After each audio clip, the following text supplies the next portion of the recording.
नमस्कार साथियों, स्वागत है आपका आपके अपने YouTube channel let's start study में। आज हम जो बात करेंगे यूपी टेट के बारे में बात करेंगे कि जो 20 दिन बचे हैं, इस 20 दिन का कैसे यूटिलाइज करना है और बहुत कम पढ़ के बहुत अच्छे नंबर कैसे लाए जा सकते हैं।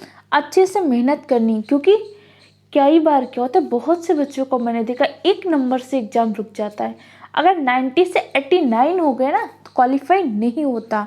इसलिए आपको कौन सी गलतियां नहीं करनी है, किन चीज़ों को ज़्यादा पढ़ना है, किसको बिल्कुल नहीं पढ़ना है, किन टॉपिक को बिल्कुल नहीं छूना, ये सारी चीज़ें आज की वीडियो में जानेंगे। इसलिए वीडियो को पूरा एंड तक देखिएगा और चैनल को सब्सक्राइब कर लीजिए, जिससे हर आने वाली वीडियो की आपको नोटिफिकेशन मिल जाए, जिससे आपकी कोई भी क्लास मिस नहीं हो। तो 20 दिन की हमारी रणनीति क्या होगी, कैसे बहुत अच्छे नंबर लाए जा सकते हैं, क्योंकि यूपी टेट का कॉन्सेप्ट क्या बहुत क्लियर है। यूपी टेट बहुत ज़्यादा थ्योरी के क्वेश्चन नहीं पूछता, और यूपी टेट के जो होते हैं ना टॉपिक, निश्चित टॉपिक है, उन्हीं टॉपिक से क्वेश्चन पूछता है।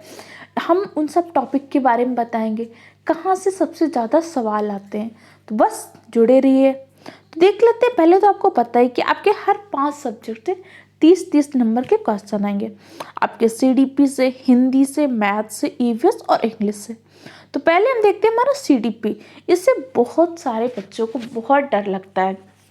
जो बच्चे मुझसे ऑनलाइन क्लास में पढ़े उन्हें पता होगा कि मैंने जो सीडीपी पढ़ाई इससे पहले के टेट में, सी टेट में, जो बच्चे 30 में जो मेरे से पढ़े बच्चे थे, 28, 29, 25, 26 ऐसे नंबर लिख के आए।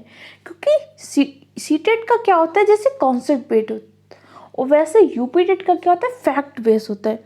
यूपी टेट क्या करता है, फैक्ट पे ज़्यादा जोर देता है। इसलिए आपको निश्चित टॉपिक होते हैं, उन्हीं से क्वेश्चन पूछता है। तो आपको सारे टॉपिक बताए जाएंगे, इन्हीं सारे टॉपिक को पढ़ना है। और यूपी टेट के लिए आपको हो सके तो एससीईआरटी की एक बार बुक पढ़ लीजिए।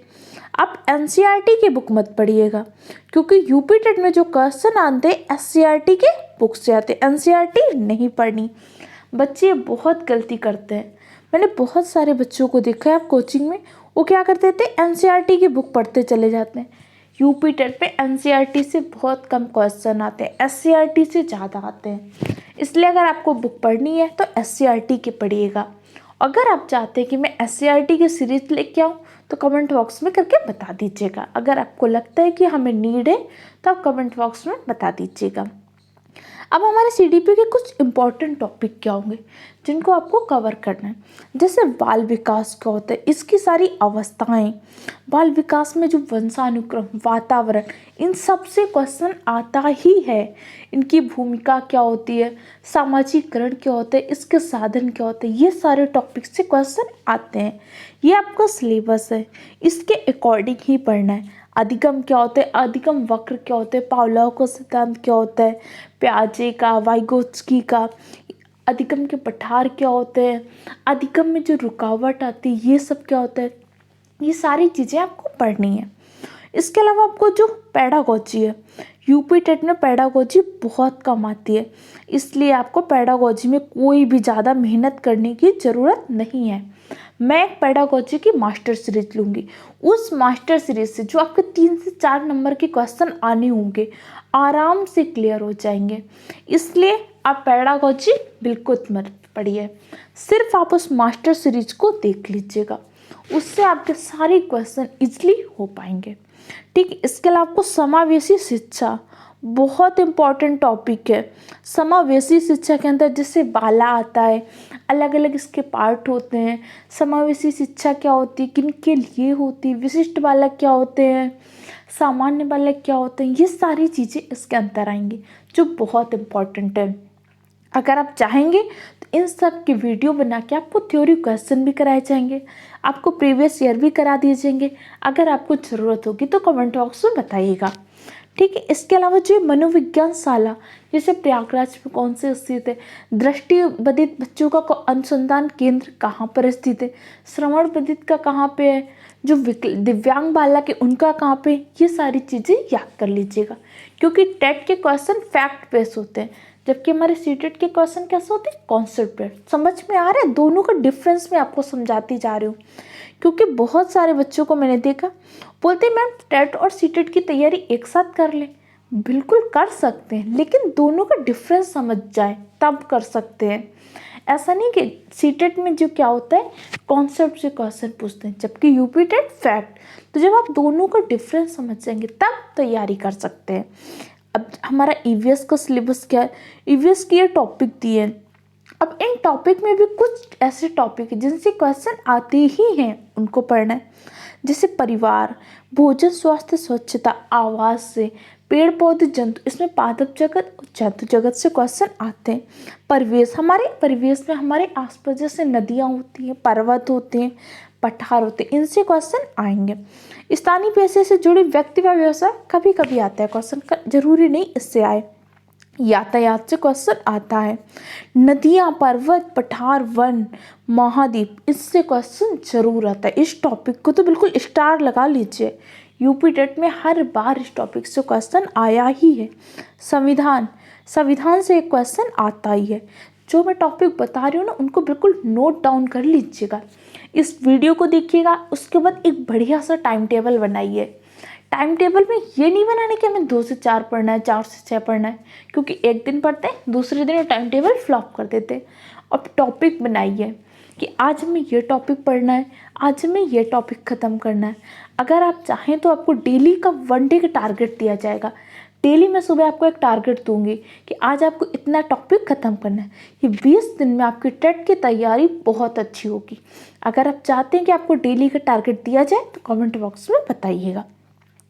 इसके अलावा शासन व्यवस्था, स्थानीय स्वशासन, ग्राम पंचायत, जैसे ग्राम पंचायत का उल्लेख संविधान के किस अनुच्छेद में है, ग्राम पंचायत किस भाग में, पहली बार ग्राम पंचायत कहाँ से लागू हुई थी, कौन सी समिति, इस तरह से भी क्वेश्चन पूछे जाते हैं, ध्यान रखिएगा।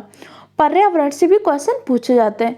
संरक्षण क्या होता है, स्टॉकहोम सम्मेलन क्या हुआ था, पृथ्वी सम्मेलन कब हुआ था, रियो डी जेनेरियो में सम्मेलन कब हुआ था, इसका एजेंडा कब आया था, एजेंडा 21 कब आया था, इस तरह से क्वेश्चन इससे पूछता है। इन सब चीज़ों को पढ़ना जरूर है। अगर आप चाहे टारगेट दिया जाए या आपको चाहिए क्लासेस दी जाए, जो आपको चाहिए कमेंट बॉक्स में बताइएगा। इसके अलावा ईवीएस के लिए भी आपको पेडागोजी पढ़ने की कोई ज़रूरत नहीं है। मैंने कहा आपको हर सब्जेक्ट की मैं मास्टर सीरीज दूंगी पेडागोजी की, बस उतना पढ़ के जाइएगा, क्योंकि बहुत सारे बच्चे क्या करते हैं उसमें टाइम वेस्ट कर देते हैं पेडागोजी में, और जबकि आपकी यूपी टेट में पेडागोजी बहुत कम आती है, इसलिए आपको पेडागोजी बिल्कुल भी पढ़ने की ज़रूरत नहीं है। ठीक है। अब मैथ तो सेक्शन आता है। मैथ सेक्शन में जो आपको अर्थमेटिक पे ज़्यादा फोकस करना है, उसके बाद अलजेब्रा पे। मैथ पेडागोजी में भी कोई ज़्यादा फोकस करने की ज़रूरत नहीं। हाँ, कुछ कथन याद रखिएगा, जैसे हॉकबर्ग ने क्या बोला था, गणित सभ्यता व संस्कृति का दर्पण है, किसने बोला, रोजर विकन्स ने क्या बोला। ऐसे कुछ इंपॉर्टेंट ऑथर हैं जिनके वो पूछे जाते हैं, तो मैं सारे आपको एक दिन लिखा दूंगी। ठीक है। अब जैसे आपका नंबर सिस्टम, इस टॉपिक को बिल्कुल तैयार करके चाहिए। एलसीएम एचसीएफ, ये दशमलव को जोड़ घटाना, सिंप्लीफिकेशन टॉपिक बिल्कुल तैयार कर लीजिए। आप परसेंटेज, प्रॉफिट लॉस, एसआईसीआई, ज्यामिति, मापन, कैलेंडर, आयतनधारिता और ये मेंसुरेशन, इन इतने टॉपिक को तो बिल्कुल तैयार कर लीजिए। आप 25 नंबर के आराम से कर पाएंगे। ठीक है, सारी चीज़ें आपको समझ में आ गई। हम हमारा अगला टॉपिक देख लेते हैं इंग्लिश में। इंग्लिश में क्या होता है, एक अनसीन पैसेज आता है, उसके अलावा आपको अनसीन पैसेज के क्वेश्चन तो उसी से छाटने होते, आप कर सकते हैं। इसमें आप तैयार क्या कर लीजिए, पार्ट ऑफ स्पीच बिल्कुल तैयार कर लीजिए, सेंटेंस तैयार कर लीजिए, इसके साथ ही आप टेंस बिल्कुल अच्छे तरीके से तैयार कीजिए। टेंस के साथ आप वर्ड फॉर्मेशन और पंक्चुएशन इतना तैयार कर लेंगे तो आप आसानी से 25 से 26 नंबर स्कोर कर पाएंगे। इस तरह से जो मैं टॉपिक आपको बता रही हूँ, अगर आप इतने ही टॉपिक को तैयार कर लेते हैं तो बहुत आसानी से बहुत अच्छा स्कोर करेंगे। इसके अलावा हिंदी में भी क्या होता है, एक आपका अपठित गद्यांश आता है, उसके क्वेश्चन आप आसानी से कर पाएंगे। उसके बाद आप वर्णमाला पे बहुत ध्यान दीजिए, क्योंकि वर्णमाला से क्वेश्चन आता ही है। संज्ञा, सर्वनाम, क्रिया विशेषण, इन सब को पढ़ लीजिए। इसके अलावा वाक्यांश आते हैं, वाक्य आता है कि कौन सा वाक्य सही है, मतलब जो होता है उसमें कई बार कर्ता अलग होगा, क्रिया कुछ चेंज होगी, उस तरह से क्वेश्चन आते हैं। कुछ लोकोक्ति या मुहावरे आ जाते हैं, ये सारी चीज़ें अच्छे से तैयार कीजिए। कोई भी कन्फ्यूजन हो कमेंट बॉक्स से पूछ सकते हैं। अगर आप चाहें आपको हर सब्जेक्ट की क्लासेस स्टार्ट कर दी जाएंगी, प्रीवियस ईयर क्वेश्चन पेपर कराए जाएंगे और बहुत सारी आपको पिक दी जाएंगी। कम्युनिटी को ज़रूर चेक करते रहिए, क्योंकि कम्युनिटी में क्या होगी, बहुत सारी पिक दिख जाएंगी, छोटी छोटी पिक। जैसे अभी मैंने इससे पहले मैथ पेडागोजी की पिक दी थी, आपको साइंस की एक पिक दी थी। ये सारी पिक आपके एग्जाम के लिए बहुत इंपॉर्टेंट होंगी, इसलिए कम्युनिटी सेक्शन को ज़रूर चेक करते रहिए और इसके टेलीग्राम चैनल को ज्वाइन कर लीजिए।